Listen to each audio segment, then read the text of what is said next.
హరే కృష్ణ. గోదాదేవి 14వ పాసురం. ఉంగళ్ పుల్లైక్కడై తోట్టత్తు వాడియుల్ సేంగుల్ నీరు వారినెందు అంటూ మొదలై సెంగొడు సెక్కరమీందుంగ్ తడక్కయ్యన్ పంగయ్యక్కణానై పాడేలోరెంబావాయ్ అంటూ ముగుస్తుందండి.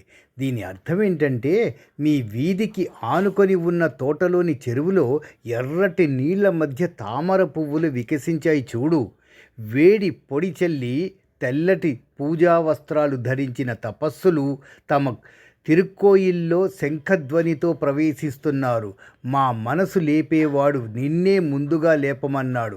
ఓ బంగారమా, నీలాంటి సొగసురాలిని, సిగ్గులేని సఖిని ఎలా తిడుతున్నారో కూడా చూడండి. శంఖం చక్కెర మింగిన తడిపిన తెలుపుగా ఉన్న వాడిని, తామర కళ్ళు కలిగిన వాడిని పాడుకుందాం ఓ సోదరిమణులారా అనేది తెలుగులో దీని అర్థం అండి. ఈ పాసురం గోదాదేవి విష్ణువు యొక్క మహిమని, అలాగే భక్తులు ఎలా భగవంతుని పాడుతూ ఆయన్ని చేరడానికి ప్రేరేపించాలో చాటుతుంది. ఇందులో ప్రకృతి అందాలు, భక్తుల తపస్సు, స్నేహితుల మధ్య ఉన్న ప్రేమ ఇవన్నీ అన్వయించబడ్డాయండి. అందుకే ఇది కేవలం గేయం మాత్రమే కాదు, ఒక ఆధ్యాత్మిక పిలుపు, ఒక భక్తి ప్రవాహం. ఈ పాసురానికి అనుబంధంగా తాళ్లపాక అన్నమాచార్య కీర్తన ఒకటి ఎంత గొప్పగా ఉంటుందో చూద్దామండి. అంతయు నీవే హరి పుండరీకాక్ష చెంతనాకు నీవే శ్రీ రఘురామా.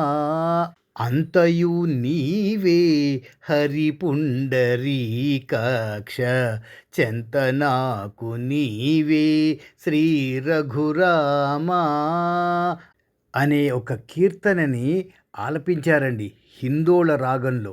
3వ చరణంలో అంటారండి, పుట్టుగు నీవే పురుషోత్తమా కొన నట్టు నడుమ నీవే నారాయణ.